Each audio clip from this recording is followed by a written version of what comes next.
Tivemos que inventar um sistema que pudesse viabilizar a criação da Constituição. O que o senhor tiraria da Constituição hoje? A parte relativa ao sistema tributário.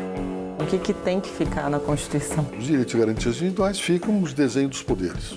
Desconstitucionalizar vários temas. O argumento político é, saindo da Constituição, o poder legislativo retoma as condições de ele decidir sobre o tema com autonomia e não dependendo de uma fiscalização do Supremo Tribunal. Introduziu-se também no debate político brasileiro uma variável extremamente prejudicial, que é o ódio. Então você não cria soluções, porque o processo político é um processo de diálogo.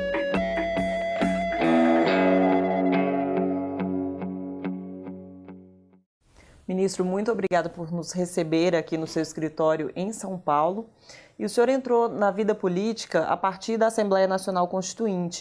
Como é que foi essa decisão? Por quê? Porque, na época, eu era vice-presidente da OAB no Rio Grande do Sul e nós tínhamos 3 representantes, 3 deputados federais por Santa Maria. Nessa eleição de 1986, o João Gilberto foi candidato ao Senado, o Nelson Marquesan foi candidato a governador, disputou com Pedro Simon, e o Oswaldo Nascimento, que era do PDT, que era um líder populista grande, acabou não sendo candidato porque ele rompeu com o Brizola e saiu do PDT. Então não tinha ninguém, estava vazio o espaço. E com isso acabaram me convidando. E eu acabei aceitando porque não tinha risco. No máximo que podia acontecer, eu não me elegesse. Se não me elegesse, continuava na mesma, então não tinha nada de dificuldade. Se eu me elegesse, eu poderia depois, lá adiante, se eu não me gostasse da coisa, voltar para trás. Agora, se eu não me candidatasse, eu nunca saberia se me elegeria ou não. Então, o senhor gostou, né? Sou bom.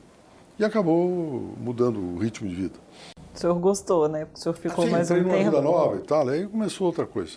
Vim para Brasília imediatamente, em 87, e aí comecei a trabalhar direto no processo constituinte. O senhor se preparou para a Constituinte numa fazenda lá em Santa Maria, estudou os regimentos das outras constituintes. O senhor já sabia que ia ser relator substituto do regimento? Não sabia nada, nem tinha ideia, mas eu fui estudar. Na época eu era muito aplicado, hoje não tanto. Mas e aí eu me enfiei lá numa fazenda que era do meu sogro, pai da minha primeira mulher, e aí fiquei um mês fechado estudando os modelos de regimento, de como fazer Constituição. Então, o Senado tinha editado um volume com todos os regimentos internos da Constituição brasileira. Eu consegui, naquela época não tinha internet, né? Então eu consegui, através de amigos, os regimentos internos das constituintes pós-guerra da Europa. E estudei tudo, como é que funcionava aquilo, etc. e tal. Então, me preparei. E qual a proposta baseou o regimento da Assembleia Nacional Constituinte Brasileira? Quando nós chegamos, eu vim para Brasília e conversei com o Dr. Ulisses a convite levado pelo Antônio Brito, na casa do Dr. Ulisses, que ele era presidente da Câmara, lá na Península dos Meninos. E aí discuti lá com o Dr. Ulisses a situação do regimento, ele começou a me ouvir, eu ficou surpreso que eu conhecia um pouco daquele assunto, e aí acabei entrando nesse processo de trabalhar no regimento interno da Constituinte. E comecei a trabalhar com isso com o Fernando Henrique. Mas o modelo de fazer o regimento interno da Constituinte surgiu em decorrência de um impasse. O impasse era que o Congresso Constituinte não aceitava o modelo do regimento interno de 1946, que era o fato de você fazer uma grande comissão e essa grande comissão do Congresso Constituinte faria o projeto de Constituição e depois o plenário todo votava. Não foi aceito por razões políticas, decorrentes de uma disputa na eleição da presidente da Câmara, o Dr. Ulisses com o Fernando Lira. O Fernando Lira identificou que o Dr. Ulisses tinha obtido lá um esboço feito pelos assessores da Câmara, em 86, e espalhou aquilo, dizendo, olha, vocês estão vendo o que o Dr. Ulisses quer fazer, vai ter os deputados do primeiro time, que serão os da grande comissão, e os do segundo time, que são vocês que vão esperar o que os outros decidirem. E esse modelo caiu. Um outro modelo era de fazer Constituição no Brasil, era um projeto mandado pelo governo. Como a Comissão dos Notáveis? Que era aquele da Comissão dos Notáveis, mas que aquilo foi uma ideia do Tancredo, e que houve a comissão presidida pelo Afonso Arinos de Melo Franco, o professor Afonso que foi o presidente daquilo, mas o governo não tinha autoridade política para mandar um projeto, que era o Sarney, essas alturas. Eles mandaram só como colaboração, mas não mandaram com um projeto de constituinte. E aí nós tivemos que inventar um sistema que pudesse viabilizar a criação da Constituição, a votação da Constituição. Foi isso que aconteceu. Esse sistema privilegiou uma minoria, assim como esse sistema de uma grande comissão. Então, na verdade, era a mesma coisa? Não, não era. Não era pelo seguinte, você começava o envolvimento de todos os deputados nas chamadas comissões. Começou um primeiro momento os trabalhos das subcomissões, que eram 21, cada comissão, que eram 8, era composta de 3 subcomissões. Então, nas 3 subcomissões se discutiam as matérias correspondentes a elas, faziam lá os projetos, e depois cada comissão recebia o trabalho das suas 3 subcomissões e votava de novo. Juntava esse trabalho, etc. e tal. Depois disso, todas as 8 comissões mandavam para a comissão de sistematização. Com isso trabalhava todo mundo. O problema que houve foi uma questão política que originou da escolha do líder na Câmara, no líder da Constituinte. Haviam 2 candidatos, a liderança do PMDB na Constituinte, que era o Mário Covas, o senador Mário Covas aqui de São Paulo, e o deputado Luiz Henrique da Silveira, de Santa Catarina, ligado ao Dr. Ulisses. O governo não queria que fosse eleito o Luiz Henrique, porque o Luiz Henrique era muito ligado ao Dr. Ulisses. O Dr. Ulisses era o presidente da Câmara, presidente do PMDB, da Câmara e da Constituinte, e com isso eles achavam que o Luiz Henrique seria, controlado pelo Dr. Ulisses. Então o governo elegeu o Mário Covas. Quando o governo elegeu o Mário Covas, o Mário, quando compôs as comissões e subcomissões, nomeou a esquerda do PMDB para esses cargos. E essa esquerda do PMDB, esse grupo, é que foi para a Comissão de Sistematização. E aí a subcomissão de Sistematização ficou à esquerda do plenário. E isso gerou um problema grande depois. Deu um problema no final, que foi a chamada crise do regimento, em que o Centrão, que se organizou naquele momento, queria alterações do regimento interno da Constituinte para 2 coisas fundamentais, além de outras. Mas a fundamental era a possibilidade de serem apresentadas emendas substitutivas globais para os títulos da Constituição, que era proibido no regimento, e também a criação, a introdução do destaque para votar em separado, que era um mecanismo pelo qual dava condições para que aqueles textos, alguma proposição que vinha do projeto da Comissão de Sistematização, para aquilo ser mantido, tinha que receber maioria absoluta. Porque até então você só tinha o destaque supressivo, em que você está lá o texto que foi aprovado lá atrás por 11 votos, esse texto aqui, para você suprimir esse texto, você tinha que aprovar o destaque supressivo. Então o destaque é que tinha que ter maioria. Daí a expressão que 11 valiam mais que 279. Essa é a origem da coisa. Então acabaram, o Centrão tinha razão.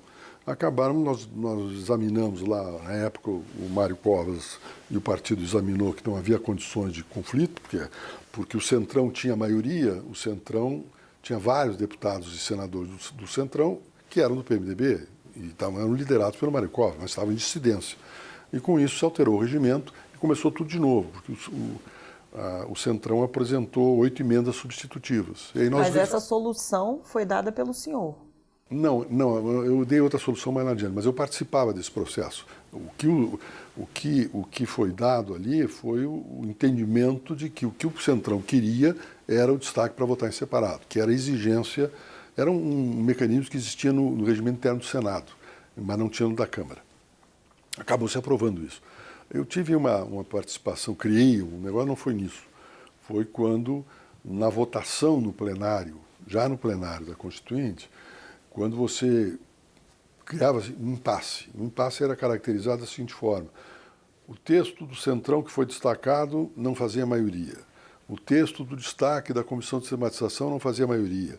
O texto das emendas oferecidas para a matéria não fazia maioria. E nós corríamos o risco de ficar com aquilo que nós chamávamos na época buraco negro. E aí nós criamos uma emenda de transação. Isso foi invenção minha na época. Que não é invenção minha, eu tinha estudado esses regimentos internos todos, e havia essa emenda de transação no regimento interno das Cortes Espanholas. E aí estava lá e eu copiei esse negócio e propus então que nós pudéssemos pegar esse conjunto da matéria e criar um texto novo que pudesse, sendo aprovado, que pudesse ter maioria para ser aprovado. E aí se criou essa emenda de transação, que hoje entrou para o regimento interno com outro nome. como emenda aglutinativa, que está no regime interno da Câmara. E esse nome foi dado pelo deputado José Bonifácio Tando de Andrade. Como é que o senhor se identifica naquela época, de centro ou de esquerda? Aqui é difícil, mas eu um centro-esquerda, né? Na linguagem da época. Hoje não significa mais nada, mas era uma linguagem, eu era ligado mais à esquerda do PMDB do que... Porque o PMDB, na verdade, o MDB era um anal, dizia o Paulo Brossard, que o PMDB era um anal, o MDB inicial era um anal de náufragos. Ou seja, todos aqueles que eram contra o governo entraram para dentro do PMDB. Então você tinha comunista no PMDB, etc. Depois é que houve a criação dos novos partidos ainda no regime militar, é que o PMDB se depurou um pouco, mas continuou sendo um partido que tinha liberais de direita. O compromisso geral do PMDB que unia todos era o processo democrático. Todos tinham a visão da necessidade de estabelecer um regime democrático. Mas a ordem econômica, a ordem social, essa coisa toda, dividia todo mundo. O que era o Colégio de Cardeais? O colégio de cardeais, isso é uma linguagem usada pelo Sarney, o presidente Sarney que usava isso e o Ulisses também, que era quando você tinha que fazer um acordo, e como havia uma certa consistência, esses cardeais, que eram os líderes partidários, formais e informais, eram os personagens que decidiam, na verdade, as posições, sugeriam ao plenário da Câmara, e eles votavam, acompanhavam, porque ali você tinha uma formação de opiniões que representavam o grosso dos parlamentares. Foram os verdadeiros autores da Constituição? Não, porque na Constituição você tinha o Colégio de Líderes. Foi o Colégio de Líderes o grande autor da Constituição, que era, na época, se poderia chamar os colégios dos cardeais, mas também levava-se nessas reuniões também alguns formadores de opinião. Haviam reuniões diárias no gabinete da liderança do PMDB, presididas pelo Mário Covas, onde reuniam todos os líderes de partido, na época PFL, PT, PTCdoB, etc., o PCB, o Partidão, tinha outros partidos menores, o Partido Democrata Cristão, etc., reunia todo mundo lá e aí se fazia um entendimento de acordo. O entendimento que se fazia lá era de dois tipos. Era um entendimento no mérito, acertávamos uma redação que satisfazia todo mundo, e aí votava, ia para o plenário, e cada líder encaminhava favorável e os deputados votavam. Ou, não tendo acordo de plenário, você fazia um acordo de procedimento. Como vamos votar, que dia vamos votar essa matéria, em que hora vamos votar, quem é que vai sustentar essa coisa. Coisa que não existe hoje. Numa outra entrevista, o senhor disse que era mais fácil conseguir acordo quando o texto ficava mais ambíguo. Uhum. Isso é verdade? Quando para você fazer o acordo, você tinha duas técnicas de fazer o acordo. Ou você pegava a parte do texto que era controversa e você fazia aquilo que eu chamava de acordo dilatório, empurrava à frente, mandava para a lei, na forma da lei. Aí você, nessa forma da lei, levava o tema da divergência. Ou você introduzia ambiguidade. Que o exemplo clássico que eu costumo usar é o impasse que surgiu na votação dos direitos dos trabalhadores contra o repouso semanal remunerado. Havia uma posição sustentada pela esquerda, na época liderada pelo Plínio de Arruda Sampaio, embora o PT tinha um número não grande de deputados e senadores, e aí esse grupo queria um texto como repouso semanal remunerado obrigatoriamente aos domingos. E aí o outro grupo, que era o grupo do Centrão, não queria esse texto, queria um texto que fosse mais ou menos assim, repouso semanal remunerado na forma de convenção coletiva de trabalho, ou de contrato coletivo de trabalho. Nenhuma nem outra tinha maioria, nem o Centrão tinha maioria absoluta para aprovar aquilo, nem a esquerda, porque o grupo do meio, o centro propriamente dito, não votava nenhuma, não acompanhava nenhuma das duas soluções. Então nós inventamos um texto, repouso semanal remunerado preferencialmente aos domingos. Com isso, atendeu-se o domingo da esquerda e atendeu-se a não obrigatoriedade da direita e todo mundo aprovou a matéria, etc. Ela ficou meio ambígua. O que significa preferencialmente? Vai se resolver depois. Esse se resolver depois não torna a lei brasileira mais difícil de aplicar e aumenta a possibilidade de judicialização? Claro, lógico. Ou seja, você com isso, havendo uma certa, digamos, ambiguidade, você erige o Poder Judiciário como uma espécie de poder legislativo supletivo, porque ele é que vai dizer quando se dá o caso, como é que se realiza preferencialmente, porque é a função do aplicador da lei. Essa é uma das razões que que a inconsistência interna do parlamento conduz a essa disfuncionalidade, em que você não consegue os entendimentos para produzir alguns textos que tenham, digamos, consistência. Mas, embora hoje você tenha uma situação diversa, porque você tem a intervenção do Poder Judiciário em situações absolutamente nítidas, pretendendo alterá-las. Vou te dar um exemplo. Alguém pretende que haja deputados avulsos, candidatos avulsos, submeteu isso ao Supremo. A Constituição tem uma disposição claríssima disso. Condição de elegibilidade, filiação a partido político. O Supremo parece que quer fazer audiências públicas sobre esse problema. Ora, se quer fazer audiência pública, é porque quer discutir a conveniência. E conveniência não é discussão do Poder Judiciário, é discussão para o Senado e para a Câmara. Está havendo excessos? Está havendo excesso, não tenha dúvida. Está havendo, digamos, e aí é um mecanismo, uma consequência. Como a política perdeu a sua capacidade de resolver as suas divergências e terminá-las, acaba sendo, a maioria impõe a minoria não se satisfaz, então recorre ao Supremo e começa a trazer o Supremo para dentro do processo político. No início houve uma posição de contenção do Supremo, mas hoje não, hoje os ministros estão gostando. Como é que se resolve isso? Aí você teria, uma das formas de resolver, primeiro é voltar à consistência do processo político, que pode ser feito. E de outra parte também é reduzir o tamanho da Constituição, porque aí reduzir o número de matérias constitucionais tratadas e jogar isso para a lei ordinária. O que o senhor tiraria da Constituição hoje? Não dá para referir assim, porque aí teria que fazer um estudo longo, mas aí você tem matéria, por exemplo, a parte relativa ao sistema tributário. Você reduziria, deixar os princípios gerais ali e o modelo do sistema tributário você jogar para a parte. Deixaria também na Constituição os princípios relativos à distribuição dos valores do Pacto Federativo, ou seja, para os Estados, quanto é que vai para os Estados, etc., como é que faz a participação disso, e depois decide o resto. Hoje tem um código tributário dentro da Constituição. Pergunta inversa, então, o que tem que ficar na Constituição? Eu acho que os direitos e garantias individuais ficam os desenhos dos poderes. O resto pode ficar os princípios só, as regras gerais, mas não o detalhamento. O senhor já esteve nos 3 poderes. Quando o senhor estava no Judiciário, o senhor se arrependeu de alguma decisão tomada lá na Constituinte? Não, veja, eu sempre procurei não examinar o que for, discutir a situação passada, porque tu examinar a situação passada, você não resolve o problema, você tem que ver a situação passada no presente. Então, algumas decisões que foram tomadas lá eram adequadas naquele momento histórico, mas depois deixaram de ser adequadas, aí você tem que modificar. Então, mostra que, digamos, a regra constitucional não pode ser uma regra muito virada à conjuntura, tem que ser virada à estrutura do Estado, porque se tu vira a conjuntura, muda a conjuntura, você tem que mudar a regra.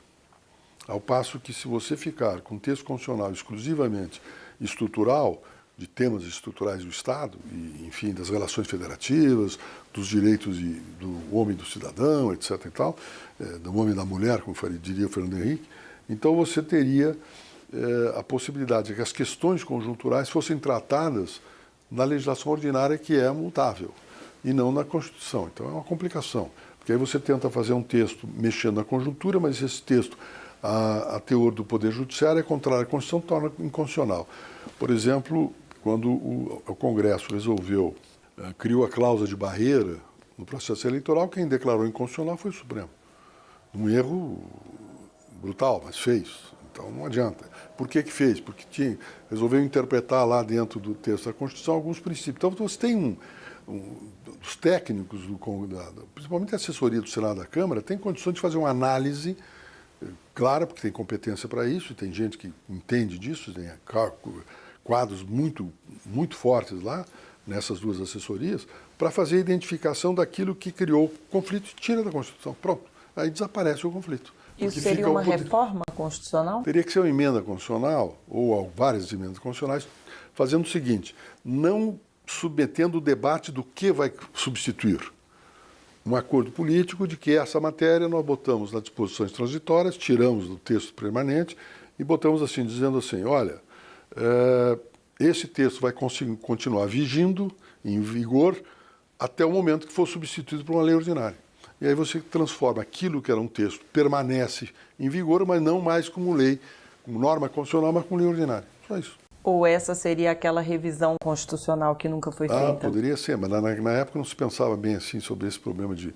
Na época a revisão queria modificar texto da Constituição. E a revisão fracassou, eu fui relator na época, porque não houve envolvimento do governo, ou seja, o presidente Itamar Franco não queria saber da revisão constitucional. E isso era expressado claramente pelo líder no Senado do governo Itamar, que era o Pedro Simon, e pelo líder na Câmara, que era o Roberto Freire, que não queriam saber do processo constituinte. Fracassou, fez lá umas 5, 6 emendas constitucionais, sem grande significação e pronto. O que teria que ser revisto que não foi, assim, que está fazendo falta nos dias de hoje? É exatamente esse assunto. Hoje você teria que fazer uma reforma política, então você desengessar as decisões parlamentares do processo constitucional. A Constituinte avançou pouco nesse aspecto? A Constituinte, porque como a Constituição ficou muito grande, ela reduziu o poder decisório do parlamento, porque no momento que você tem uma Constituição muito ampla, que trata de assuntos que a rigor, enfim, poderiam ser destinados exclusivamente a decisões infraconstitucionais, no momento em que você tem uma Constituição dessa natureza, você reduz o poder decisório do parlamento, porque todo o poder, toda a decisão do parlamento está submetida a uma análise do Poder Judiciário, no caso o Supremo, sobre se aquele texto é compatível com a Constituição. Então, se você reduz a base da compatibilidade, você retoma o poder do parlamento. A gente está falando de sistema político, mas o senhor também é crítico do sistema econômico, do que está expresso na Constituição, né? O senhor falou aí do tributário. Pode, também tem regras econômicas que não tem mais sentido, está lá, ou seja, coisas que, sobre problema de privatizações, etc., porque aquilo foi, o desenho da ordem econômica na Constituição de 88 foi mais ou menos o que se pensava no governo Vargas, porque o PMDB tinha divergências internas brutais sobre matéria de ordem econômica, você tinha esquerda, direita, a única coincidência que a bancada majoritária do PMDB tinha era o compromisso com o processo democrático, um modelo democrático, mas não nas questões de normas sociais, normas econômicas, etc. Aí teríamos que mexer nisso também. Mas esse desenho foi bastante alterado no governo Fernando Henrique na reforma do Estado. No início. Né? No início, no primeiro momento, eu era ministro da Justiça e fui eu que, por determinação do Fernando Henrique, de que participava do processo das redações desses textos. E nós fizemos isso. Houve uma decisão do próprio governo Fernando Henrique para reduzir o engessamento na ordem econômica que a Constituição de 88 tinha posto. E aí você, então, fez desaparecer textos, ou viabilizou as privatizações que vieram depois. O governo Lula também fez isso. O governo Lula, por exemplo, conseguiu acabar com aquele problema da indexação do juro. O juro de 12% que estava na Constituição, o governo Lula tirou. O Fernando Henrique tirou também algo que era que criava só problemas depois, que foi o problema daquela diferença entre empresa brasileira e empresa brasileira de capital nacional. Isso foi suprimido na época do Fernando Henrique. Então, teria que verificar desses textos que tem hoje na ordem econômica aquilo que deveria sair, como também na ordem social. Ou seja, fazer com que as reformas, por exemplo, previdenciárias, fossem algo discutido exclusivamente no parlamento pela legislação complementar ou ordinária, seja lá que for, mas não com o texto constitucional que engessa. Desconstitucionalizar a Previdência. Desconstitucionalizar vários temas. Espectro do poder do sistema judiciário, aliás, do sistema judiciário não, espectros do processo em relação à reforma previdenciária, algumas coisas do sistema tributário, deixando seus princípios, da ordem econômica, da ordem social, enfim, você tem um conjunto de coisas que podem ser pensadas e criar um acordo para que essa matéria saia da Constituição, e o argumento político é, saindo da Constituição, o Poder Legislativo retoma as condições de ele decidir sobre o tema com autonomia, e não dependendo de uma fiscalização do Supremo Tribunal. Nos dias de hoje, com crise econômica, política, o que o Brasil está precisando fazer para sair dessa crise, olhando aí essa Constituição que a gente tem? Não, eu acho que a função que terá o novo presidente, que vai ser eleito, aliás, o novo governo e o novo parlamento que vai ser eleito, é a recomposição da funcionalidade da Câmara, ou seja, a funcionalidade do Poder Legislativo, que está hoje disfuncional, retomar a funcionalidade do Poder Judiciário, que também está disfuncional, face às confusões todas internas que estão postas, e tentar retomar isso, e retomar também uma consistência na Câmara, principalmente no Senado, não tanto, porque o Senado tem uma característica diversa. Mas a Câmara tem uma característica completamente diferente do Senado. Você tem lá um conjunto de parlamentares que dependiam dos líderes partidários e o acesso desses parlamentares ao presidente da Câmara e o governo dependia da intermediação dos líderes. Hoje não.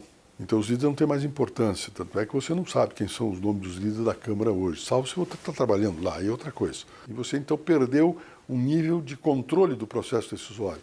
Você não tem mais com quem conversar para fazer acordo. De outra parte, introduziu-se também no debate político brasileiro uma variável extremamente prejudicial, que é o ódio. Não se tratam mais de adversários que vão dialogar, se tratam de inimigos que não querem conversar e que querem derrubar um do outro. Então você não cria soluções, porque o processo político é um processo de diálogo, de superação dos impasses e da administração do dissenso. Você não tem hoje um sistema de administração dos dissensos. Tu administra um dissenso para criar consenso. Hoje você não tem mais isso. Ministro, agradeço pela entrevista e aguardo o senhor lá na TV Senado em Brasília. Como quiser. Um abraço, muito obrigado.